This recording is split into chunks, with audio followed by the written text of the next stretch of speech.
Alright guys, it is February 11th and I'm going to show you how to repair a semi-bricked PSP. Basically, a semi-bricked PSP is basically this.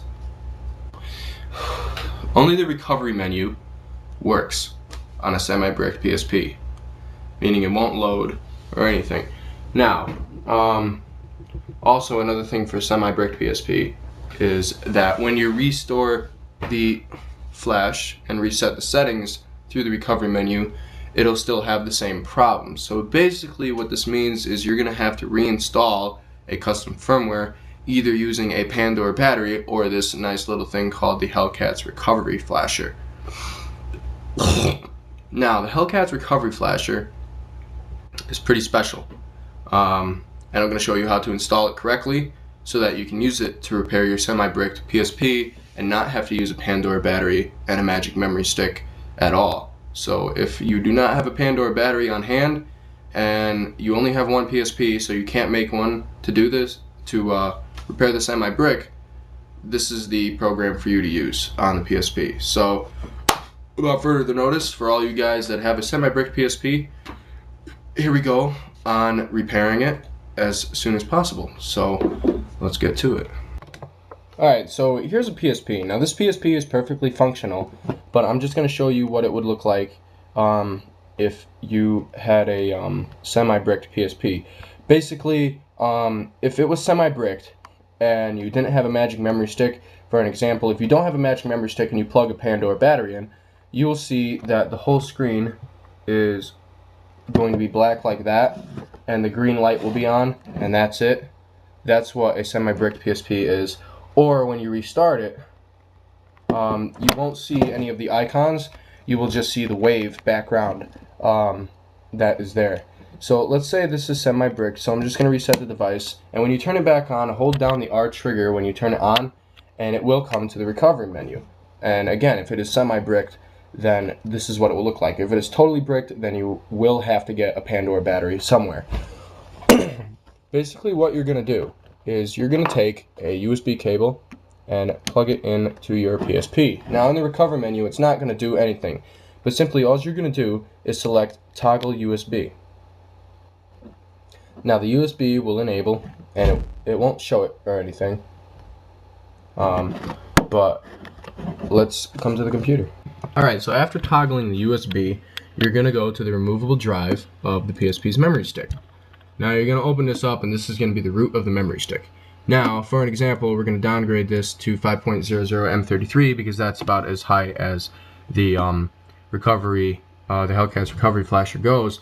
But right now, we're going to open up the PSP folder, and you're going to open up the regular game folder, and leave it at that. Now, after downloading the recovery flasher that I've given you, you're going to go to wherever you've downloaded it to, and I'm just going to pop it up real quick.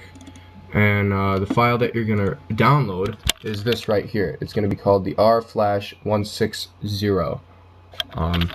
If you don't have an extraction program, right click and extract all the files, but if you do, then just double click on it and then open it up with that extraction program. So that's going to open up like so. And I have WinRAR, and I advise using WinRAR because it's the preferred best extraction program out there. So close that, and you're going to see these folders. You're going to see the folder 1.50 and the recovery. All you're going to do now is open up that recovery folder, and you will see an eBoot. Go back and take the recovery folder and drag and drop that into the PSP game folder, like so. Now, a little known fact, the recovery folder has to be called recovery, spelt like that, all in capital letters, or else this will not work. It's case sensitive, and that's the only way you're going to be able to repair your semi-brick. Now, also, you're going to need the official firmware .pbp renamed as the number that it is .pbp. So if we come over to the official firmware, and I will have the links for these to download, you will see that you're going to download the 500.pbp as well. Now this you're going to drag and drop and put it into the PSP's memory stick root, and let that copy over like so. And you will see that confirming that we have the F:/, which is the name of my removable disk, preferably it'll probably change. It'll be either E, F, or G, removable drive. It depends on how many USBs you have. But as long as it says a letter, colon, slash something, this is the root of the memory stick. And make sure that you have the 500.ppp inside of the root. So what you can do now is you can exit that and come back to the PSP. Alright, so back at the PSP, you're going to hit toggle USB, and it's going to say USB disabled. Now scroll down till you see the run program at /PSP game, or PSP/game/recovery, notice how it's all in caps, /eboot.ppp. Select that, and it will automatically go to the program, and you will see that the recovery flasher will start to load.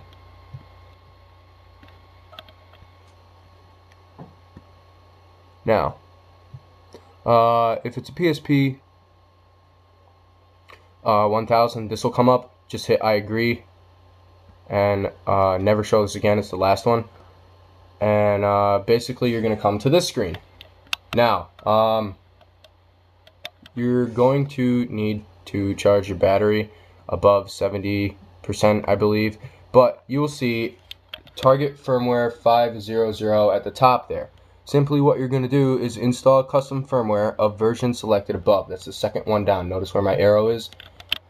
And you're going to select that. For safety reasons, this isn't Pandora. The battery needs to be at least, oh my god, at least 50% charged. Alright, hold on one second and I'll go charge this. Alright, so now that this is done charging, again, make sure your battery's 50% or higher in order to do this. Again, you're going to select the install custom firmware in parentheses of version selected above, and make sure it says 5.00 custom firmware. So hit X on that, and you're going to say reset or format the settings as well, which you should do, and hit that. And now it's going to commence with this process, so basically just wait until that's done. Alright, so now that that's done, it's going to say finally installing firmware, all done, press any button to shut down.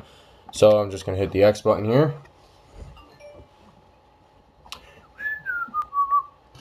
And it'll shut down. You will notice that the green power light is flashing, like so. Just wait for this to shut down. Come on. Do what I say. Rage.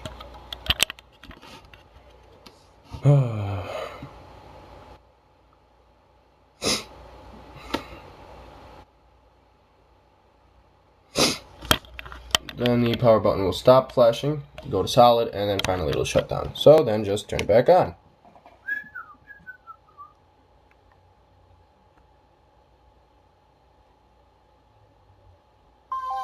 Ta-da! And now your settings you'll have to set, and scroll over to your system settings and system information, and you will see that you have 5.00 M33-6 installed on your PSP, and then you can just simply update to whatever firmware you want to, preferably 5.50 Gen D3, the fixed version. So yeah, that's about it.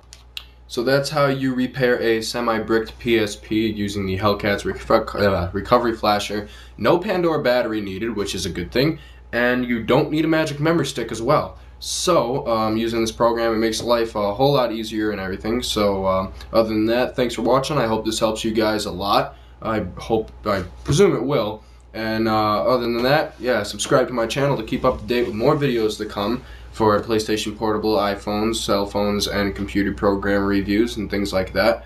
Also, if you have any questions, leave me a comment or send me a message. I will happily reply to that. And also, if you have any recommendations for any other videos you would like to see, just leave me a comment on my channel page, preferably, and I will get back to you on that as soon as I can, and most likely I will make that video for you. Other than that, take it easy, guys. I'll talk to you later. I will have the link for the Hellcats Recovery Flasher and the 5.00 official firmware PBP, as well as the 4.01 to 3.71, and yeah, that's about it, I think. And other than that, take it easy, guys. Talk to you later.